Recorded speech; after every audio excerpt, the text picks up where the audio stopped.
bem-vindo à DynaVision, a enciclopédia eletrônica. A partir de agora, seu televisor estará ligado em nossos circuitos.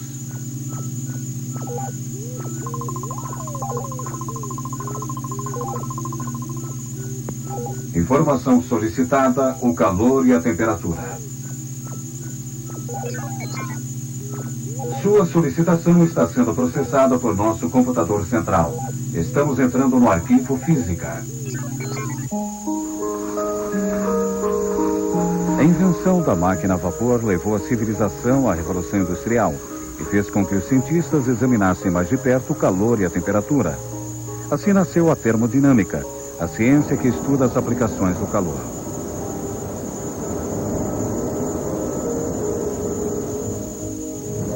A matéria não é nada mais do que energia concentrada, e a fonte mais comum de energia encontrada no universo é o calor. A primeira lei da termodinâmica diz que o total de energia no universo é sempre constante e que essa energia pode ser facilmente transformada.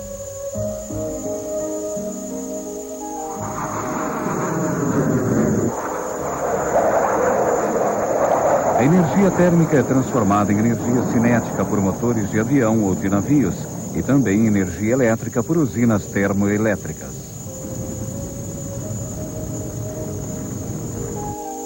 Esse é um dos mais importantes princípios da ciência e pode ser comprovado a todo instante, desde os maiores grupos de galáxias até nossas próprias células ou em minúsculas partículas subatômicas. A segunda lei da termodinâmica menciona as condições em que a transformação da energia pode ocorrer.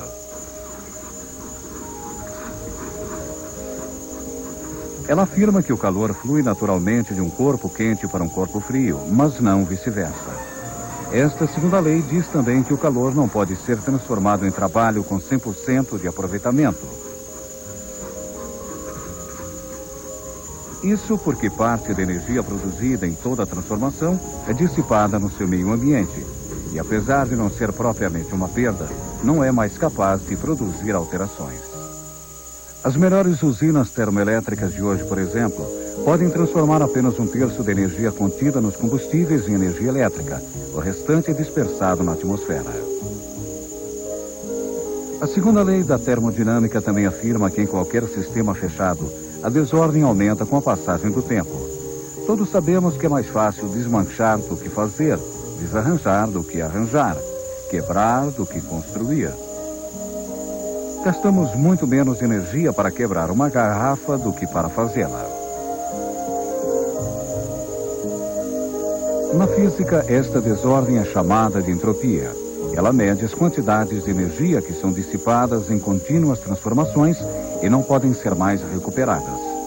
A entropia nunca diminui, sempre aumenta a cada transformação da energia. A vida é um exemplo da organização máxima da matéria. Em outras palavras, a entropia é mínima. A vida é produzida desarranjando-se uma matéria orgânica ordenada, que é a nossa comida, que por sua vez foi criada graças a tremendas perdas de energia no Sol. Calor. Toda matéria, não importando se é sólida, líquida ou gasosa, é composta de átomos e moléculas. Essas minúsculas partículas não são estacionárias, mas se movem constantemente a uma maior ou menor velocidade, de acordo com o estado da matéria.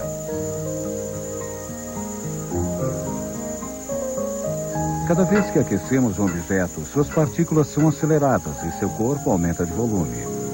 O calor é a quantidade total de energia cinética dos átomos e sua temperatura mede a energia média com a qual estão se movendo, em outras palavras, a sua intensidade. O calor é sempre transmitido espontaneamente de um corpo mais quente para um mais frio, independentemente do calor total desse corpo.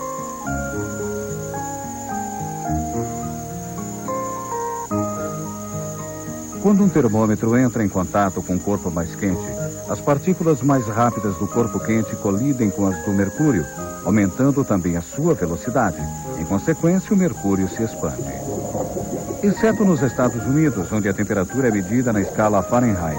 No resto do mundo é geralmente medida na escala Celsius ou centígrada. Nesta escala, o 0 representa o ponto de formação de gelo e 100 representa o ponto de ebulição da água. Mas na ciência, a escala mais usada é a Kelvin, onde o 0 Kelvin é o zero absoluto, ou a menor temperatura que se pode atingir, equivalente a menos 273,15 graus Celsius. Pelo menos na teoria, não há limite superior para a temperatura.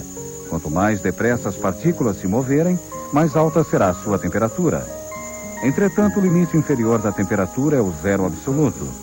A essa temperatura, as partículas desse determinado corpo mal podem se mover, e é impossível retirar qualquer calor delas. Podemos chegar perto de 1 bilionésimo de grau, mas não podemos chegar ao zero absoluto.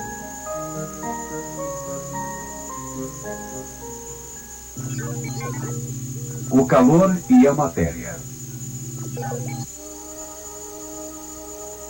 Ao nível do mar, quando o calor é aplicado ao gelo, a temperatura sobe e quando passa de 0 graus Celsius, o gelo é transformado em água. Do mesmo modo, não podemos nunca exceder os 100 graus Celsius, porque além dessa temperatura, a água se converte em vapor.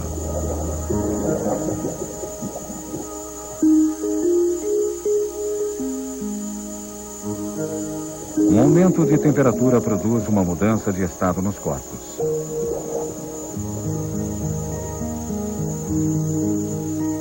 De uma maneira geral, quando um corpo é aquecido, ele se expande e sua densidade diminui. O inverso também é verdadeiro. Quando um corpo se resfria, ele se contrai e se torna mais denso. A água, entretanto, se comporta de maneira diferente entre 0 e 4 graus centígrados. Entre essas temperaturas, quando a água é aquecida, ela se contrai, e quando se resfria, se expande. Esse fenômeno permite que haja vida nos mares gelados, porque o gelo é menos denso e, apesar de ser sólido, flutua sobre a água fria, agindo como uma camada protetora e isolante contra a atmosfera mais fria, permitindo que haja vida em uma água com temperatura aceitável para a vida marinha. O calor pode ser propagado por diversos meios. Nos corpos sólidos é feito geralmente por condução. Se aquecermos uma barra de metal em um dos seus extremos, o calor vai se propagar em direção à outra extremidade, porque as partículas mais quentes se deslocam, transmitindo seus movimentos para as suas vizinhas, e assim o calor vai sendo propagado em toda a barra. Os metais são bons condutores de calor, mas outros materiais como a madeira, plástico ou vidro não o são. Cortiça, poliuretano ou lã são todos maus condutores. Esta é a razão pela qual estes materiais são usados como isolantes térmicos. Entretanto, alguns fatos bem diferentes acontecem com os líquidos e gases. Se aquecermos uma panela contendo água, o líquido que está mais perto da chama vai se expandir primeiro, ficando menos denso e vai tender a subir. As moléculas mais frias são mais densas e vão tender a descer, criando o que chamamos de correntes de convecção. Os ventos, por exemplo, são correntes de convecção na atmosfera, produzidos pelas diferentes temperaturas do ar. O calor pode ser transmitido por irradiação no vácuo e em alguns gases. Todos os objetos no universo irradiam alguma forma de calor, e é por isso que a vida na Terra é possível. Aplicações de calor. O mundo moderno é um tremendo consumidor de energia. Por essa razão, novos métodos estão sendo investigados para que usemos energia disponível da melhor maneira possível. As máquinas livraram a humanidade do sacrifício de fazer trabalhos manuais. Uma máquina térmica é algo que transforma calor em outras formas de energia. Normalmente, queimando-se materiais como a madeira, carvão ou petróleo, produzimos calor que pode ser absorvido por um líquido, como a água, que se expande e é convertida em vapor.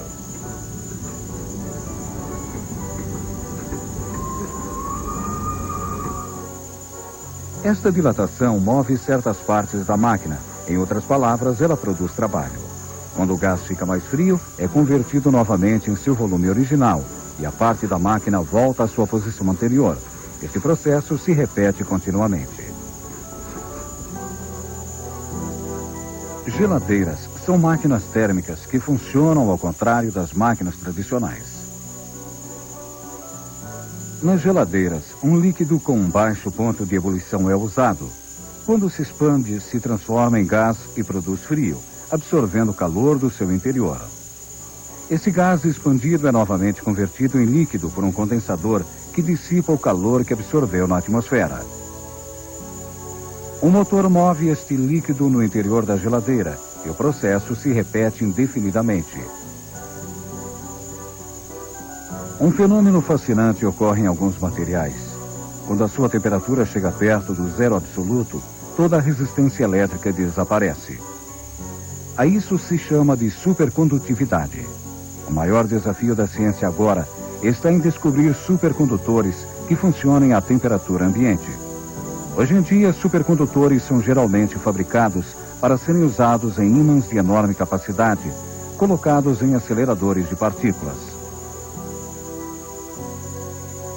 Mas serão também usados em mais aplicações num futuro próximo.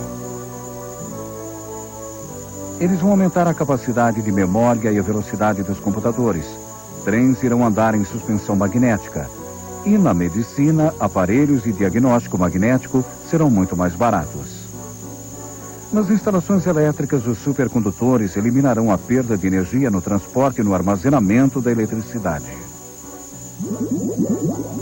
As mudanças na energia ocorrem no mundo das partículas subatômicas e também em todas as manifestações da natureza. Atrás das aparentemente simples leis da termodinâmica estão as explicações para todas as mudanças que ocorrem no universo. O século XX conheceu revoluções como a mecânica quântica e a teoria da relatividade. Entretanto, um século e meio depois da sua criação, essas leis ainda constituem uma das bases em que a ciência se apoia.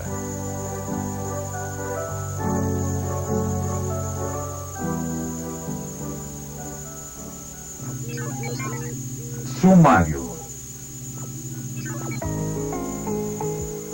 A energia não pode ser nem criada nem destruída, somente transformada. O calor flui espontaneamente de um corpo mais quente para um mais frio, mas não o contrário. Em cada transformação, parte da energia é dissipada e não pode ser usada. O total de energia que não pode ser usada nunca diminui. Toda a matéria é feita de átomos e moléculas que estão em movimento contínuo em maiores ou menores velocidades e estado. Quando um corpo é aquecido, suas partículas se aceleram e ele se dilata.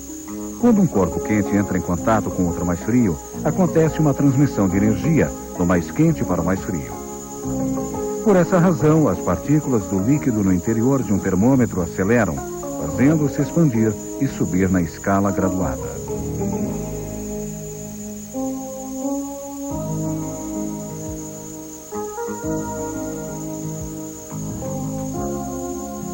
Quando usamos a escala Celsius, o 0 representa o ponto de congelamento e 100 o ponto de ebulição da água.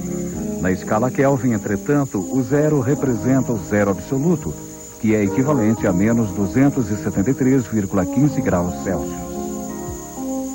A matéria encontra-se na natureza em três estados físicos: sólido, líquido ou gasoso. Alterando a temperatura ou pressão das substâncias, elas podem mudar de um estado físico para outro.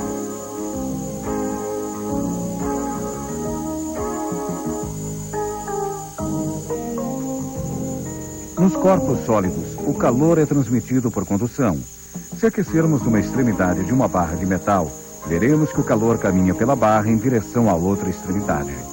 Nos líquidos, o calor é transmitido por correntes de convecção, que são formadas entre zonas mais quentes e mais frias. O calor do Sol é transmitido por irradiação. No interior de uma geladeira, o calor é absorvido, coletado e expelido pela ação contínua de um gás que se expande e se condensa continuamente. Vida Vision, a enciclopédia eletrônica, espera que você tenha achado essas informações interessantes. Fim da transmissão.